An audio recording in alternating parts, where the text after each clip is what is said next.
Há cidades que guardam segredos como ossos enterrados no asfalto. Você anda sobre eles todos os dias sem saber, mas de vez em quando alguém chuta a terra no lugar errado. E o que sobe à superfície não é pó, é história, é sangue. É a prova de que existiu um homem que olhou nos olhos do poder e não piscou. Essa é uma dessas histórias. E ela começa com uma ameaça.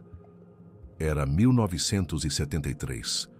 O Rio de Janeiro respirava por uma fresta. A ditadura militar segurava o país pelo pescoço com uma mão e, com a outra, fingia não enxergar o que acontecia nos becos, nos porões, nas delegacias onde o interrogatório não tinha testemunha. Era uma época em que as regras pertenciam a quem tinha pistola na cintura e proteção no andavre de cima. E dentro desse labirinto de poder, de silêncio comprado e de violência institucionalizada, havia um nome que circulava entre criminosos, policiais e políticos com uma combinação rara: respeito e ódio. Lúcio Flávio Vilarinho de Lima. Para uns era o ladrão mais inteligente que o Brasil havia produzido. Para outros era uma anomalia. Um homem do crime que não respeitava o código do crime quando esse código era usado para explorar os fracos. Um homem que assaltava bancos, mas devolvia carteiras a velhinhas. Que roubava dos que tinham demais, mas pagava cirurgia de quem não tinha nada. Essa contradição irritava todo mundo, especialmente os que preferiam o mundo simples, dividido entre predadores e presas. E foi exatamente essa contradição que colocou Lúcio Flávio na mira de Renato Moscardi. Moscardi não era um criminoso comum. Ele era o tipo de homem que nunca precisou puxar gatilho, porque sempre encontrou alguém disposto a fazer isso por ele. Italiano de segunda geração, nascido em São Paulo e transplantado para o Rio no início dos anos 60, ele havia construído um império silencioso que misturava jogo do bicho, tráfico de influência, exploração de prostituição e lavagem de dinheiro através de uma rede de bares, transportadoras e imobiliárias espalhadas pela Zona Norte. Moscardi usava terno italiano, fumava charutos importados e tinha o hábito de jantar com delegados 2 vezes por semana. Ele era, naquele Rio, algo próximo de intocável. A população de pelo menos 4 bairros da Zona Norte pagava tributo a Moscardi sem nunca ter assinado nada. Era o dono do bar que repassava uma porcentagem. Era o dono da banca de jornal que deixava envelopes no fundo da gaveta. Era a dona de pensão que cedia quartos toda semana. Era o ambulante que pagava licença não ao município, mas a um homem de óculos escuros que aparecia toda quinta-feira com um caderno debaixo do braço e um sorriso que não era sorriso coisa nenhuma. Esse era o sistema de Moscardi. Silencioso, capilar, eficiente. E durante anos ninguém perturbou esse sistema, até que começou a circular um boato. Não um boato qualquer. O tipo de boato que nasce nas bocas de gente séria, que não fala por falar. Diziam que Lúcio Flávio havia se aproximado de uma comunidade específica na Tijuca, onde Moscardi havia instalado um esquema novo, mais agressivo, mais cruel. O esquema era simples na brutalidade. Moscardi havia detectado que um conjunto de pequenos comerciantes daquela região, padeiros, sapateiros, donos de mercearia, havia começado a prosperar discretamente nos últimos 2 anos. Nada exuberante, apenas o resultado de trabalho honesto, de acúmulo lento, de famílias que haviam economizado real por real durante décadas. Moscardi enxergou nisso uma oportunidade.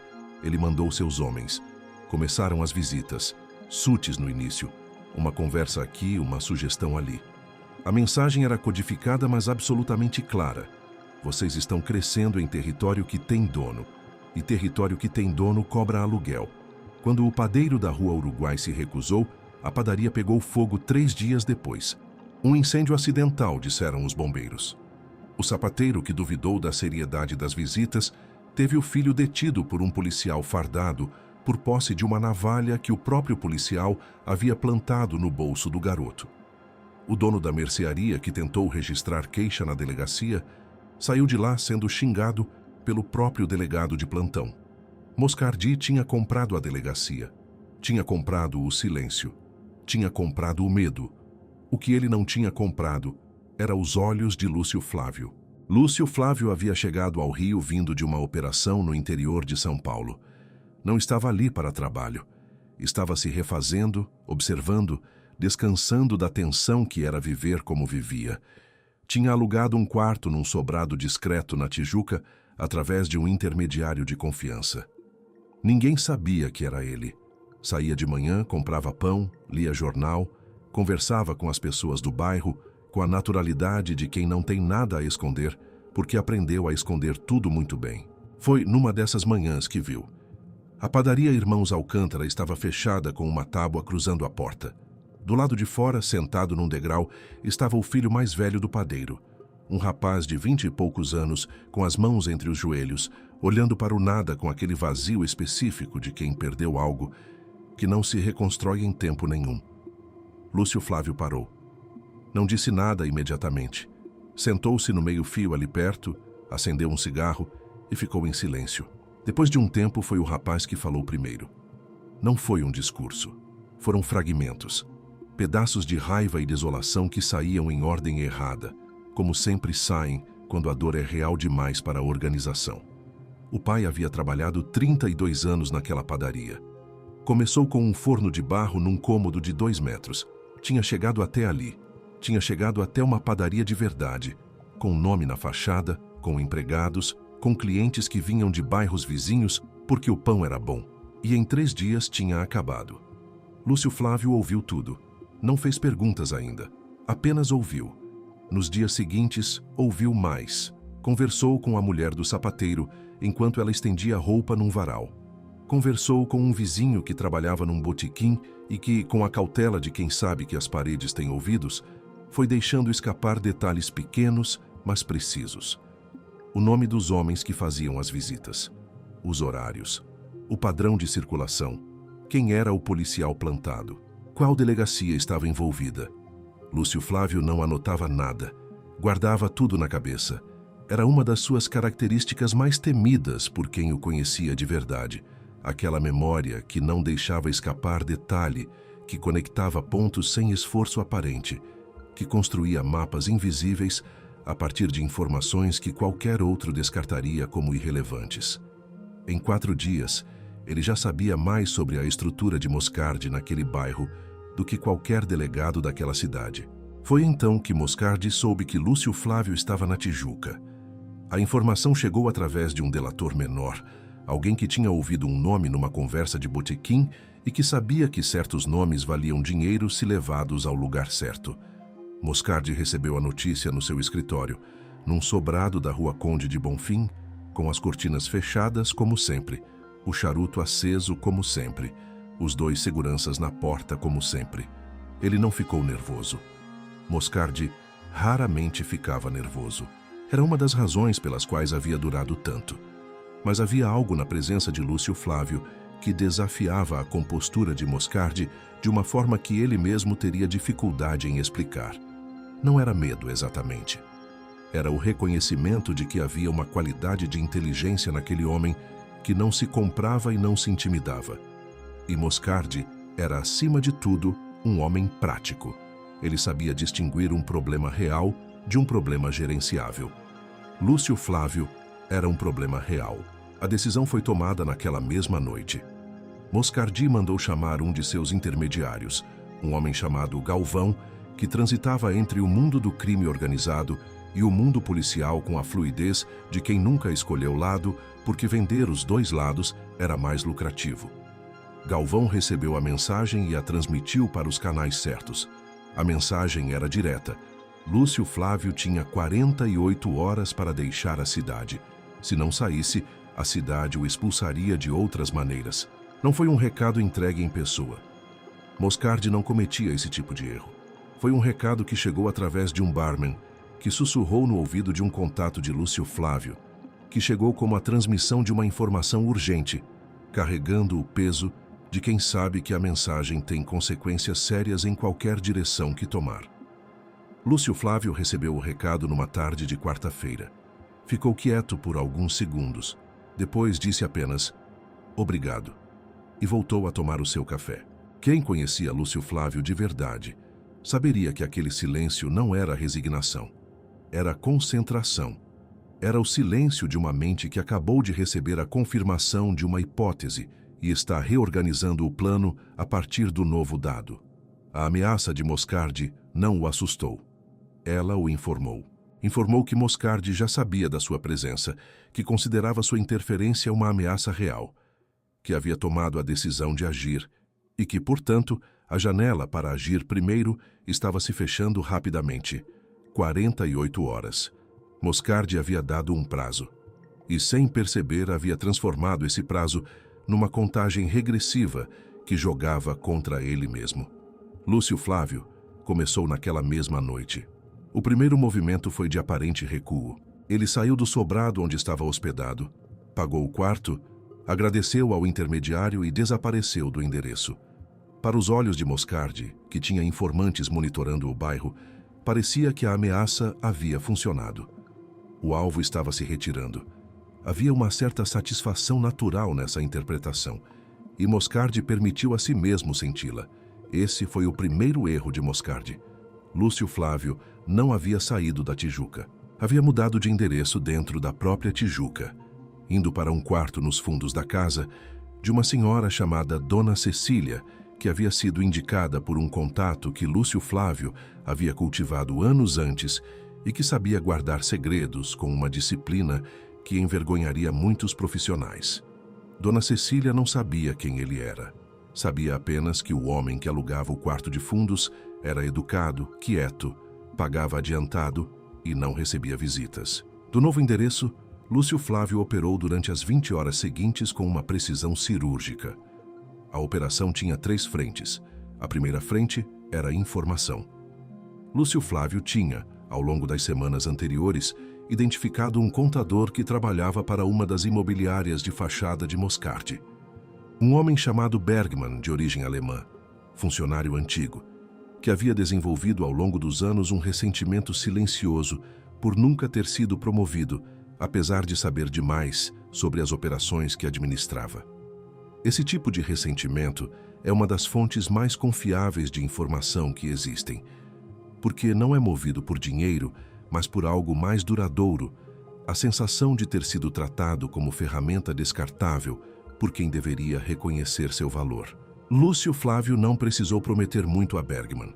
Precisou apenas fazer a pergunta certa na hora certa, no lugar certo, de uma forma que deixasse claro que o interlocutor entendia exatamente o peso do que estava pedindo. Bergman forneceu algo específico: a localização de um arquivo físico, guardado num cofre numa das transportadoras de Moscardi, que continha registros detalhados de pagamentos feitos a pelo menos 9 autoridades públicas ao longo dos últimos 4 anos. Nomes, valores, datas. Esse arquivo era o esqueleto que Moscardi havia enterrado mais fundo. A segunda frente era jornalística.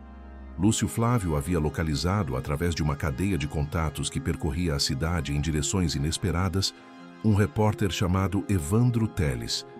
Teles trabalhava num jornal de circulação moderada. Não era famoso, não tinha proteção política, mas tinha algo raro: uma reputação de não vender informação para os dois lados. Era o tipo de jornalista que o sistema havia conseguido manter pequeno, exatamente porque não conseguia comprá-lo. Teles havia tentado publicar histórias sobre o esquema de extorsão nos bairros da Zona Norte meses antes e havia sido barrado pela direção do jornal, que tinha um anunciante em comum com uma das empresas de fachada de Moscardi. Lúcio Flávio mandou um recado para Teles, não por escrito, oral, através de intermediário. A mensagem era: em 24 horas você vai receber um envelope. O que está dentro vale mais do que qualquer matéria que você tentou publicar até hoje. Esteja pronto. A terceira frente era a mais delicada e a mais direta. Moscardi havia cometido um erro operacional que Lúcio Flávio havia identificado ainda nos primeiros dias de observação. O sistema de cobrança nos bairros, os homens de óculos escuros com cadernos, os envelopes, os pagamentos semanais, todo esse sistema passava por um único ponto físico de consolidação: uma barbearia na rua São Francisco Xavier, que, do lado de fora, era uma barbearia comum. Do lado de dentro, nos fundos, havia uma sala onde as cobranças eram contabilizadas, onde os envelopes eram abertos e registrados e de onde saíam as ordens para os casos que precisavam de intervenção mais firme. Era ali que o dinheiro do sofrimento daquelas famílias se tornava registro.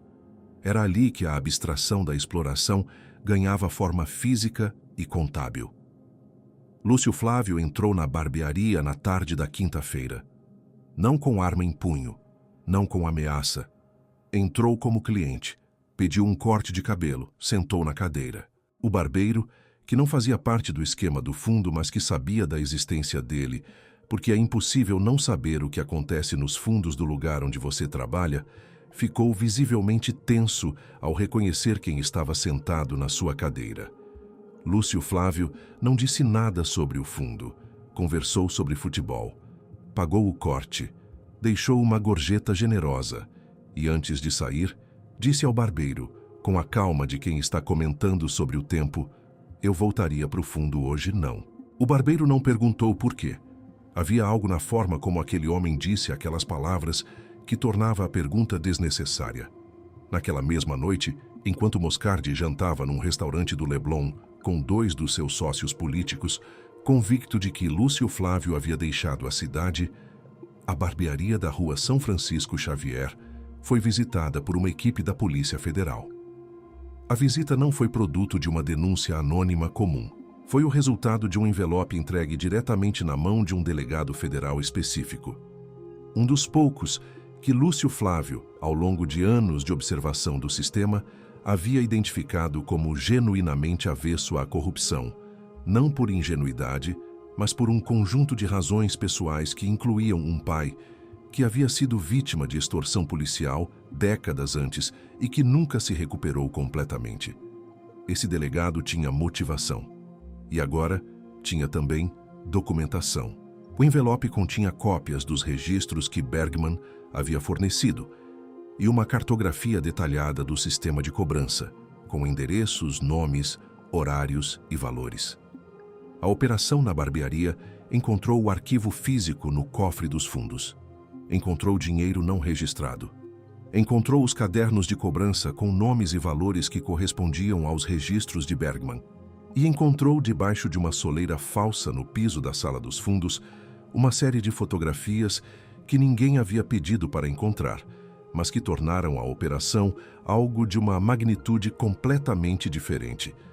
Fotografias que documentavam reuniões entre o intermediário Galvão, 2 vereadores do município e um oficial de alta patente das forças de segurança. Moscardi foi preso na sexta-feira à tarde, não num tiroteio, não numa perseguição cinematográfica. Foi preso enquanto saía do seu escritório na Rua Conde de Bonfim, como qualquer cidadão comum é preso, quando a lei resolve funcionar do jeito que sempre deveria ter funcionado. Com mandado, com algemas, com um delegado federal que lê os direitos com a voz de quem sabe que o que está fazendo tem peso histórico. O charuto ainda estava aceso na mão de Moscardi quando as algemas fecharam. Evandro Teles publicou a matéria no sábado. Não no jornal onde trabalhava, que tentou suprimir mais uma vez, mas num veículo concorrente que havia recebido uma cópia do mesmo envelope, providência que Lúcio Flávio havia tomado com a precisão de quem entende que uma única porta pode ser fechada, mas 2 portas abertas em direções diferentes são muito mais difíceis de bloquear simultaneamente. A matéria ocupou a primeira página, era detalhada, era documentada, era irrefutável. No dia seguinte, o delegado envolvido no esquema pediu exoneração. Um dos vereadores viajou para fora do estado sem destino declarado. O policial que havia plantado a navalha no filho do sapateiro foi transferido e depois indiciado. A delegacia, onde o dono da mercearia havia sido xingado ao tentar registrar queixa, foi colocada sob investigação interna. O padeiro da Rua Uruguai soube do que havia acontecido por uma vizinha que bateu na sua porta na manhã de sábado com o jornal na mão. Ele ficou lendo em silêncio por um longo tempo. Depois dobrou o jornal, colocou em cima da mesa e disse para a mulher que estava atrás dele: "A gente reconstrói." O filho mais velho, o mesmo que Lúcio Flávio havia encontrado sentado no degrau com as mãos entre os joelhos, saiu pela manhã para ver o que restava da padaria. Encontrou na porta, encostado na tábua que ainda cruzava a entrada, um envelope. Dentro, Uma quantia em dinheiro sem nota explicativa, sem remetente. O rapaz olhou para os dois lados da rua. Não havia ninguém. Lúcio Flávio havia deixado a Tijuca na madrugada de sexta para sábado, não porque tivesse sido expulso, não porque tivesse medo. Havia deixado porque o trabalho estava feito e porque havia aprendido cedo que os que ficam depois da tempestade costumam ser confundidos com a tempestade. E ele preferia ser o vento que ninguém vê, mas que todos sentem quando passa. Moscardi ficaria preso por 2 anos, antes que seus advogados encontrassem as fissuras processuais que os advogados de quem tem dinheiro sempre encontram. Mas a estrutura que havia construído ao longo de uma década nunca se recuperou completamente. O medo que sustentava o sistema havia sido quebrado, e medo quebrado não se remenda. Quando as pessoas de um bairro veem que alguém ousou e sobreviveu, elas lembram disso para sempre. Passam para os filhos, para os vizinhos. Torna-se parte do tecido invisível que sustenta uma comunidade. Moscardi sobreviveu ao processo, mas sobreviveu menor. E na linguagem dos que constroem impérios sobre o medo alheio, menor é uma outra palavra para derrotado. Quanto à promessa de expulsar Lúcio Flávio da cidade, em 48 horas, ela se transformou em algo que as pessoas do bairro contavam décadas depois, com uma mistura de admiração e humor seco. O tipo de história que começa com alguém dizendo: "Você sabe o que aconteceu com o cara que tentou expulsar Lúcio Flávio da Tijuca?", e termina com um silêncio pesado e depois uma risada que não é exatamente uma risada, é mais o reconhecimento de uma verdade que o tempo não apagou. Ninguém expulsa um homem que já decidiu ir embora sozinho, na hora que quiser, depois de ter feito o que veio fazer. Essa é a diferença entre poder e força. Força ocupa espaço. Poder não precisa estar presente para ser sentido. E Lúcio Flávio entendeu isso antes de qualquer um. O que você acabou de ouvir é uma das histórias que o tempo tentou engolir. Uma história de bairro, de gente comum, de famílias que quase desapareceram sob o peso de um sistema construído para destruí-las, e de um homem que apareceu sem avisar, leu o que ninguém quis ler e mudou o que parecia imutável. Há muitas histórias assim, histórias que não cabem nos livros de história, que não aparecem nos arquivos oficiais, que vivem na memória dos que estavam lá e que precisam ser ditas em voz alta antes que a última testemunha feche os olhos. Se você chegou até aqui, é porque esse tipo de história faz algo em você que história comum não faz. Então, não vá a lugar nenhum, porque o próximo episódio carrega o mesmo peso, a mesma densidade, o mesmo tipo de verdade que só aparece quando alguém decide iluminar o que ficou no escuro por tempo demais. Até lá!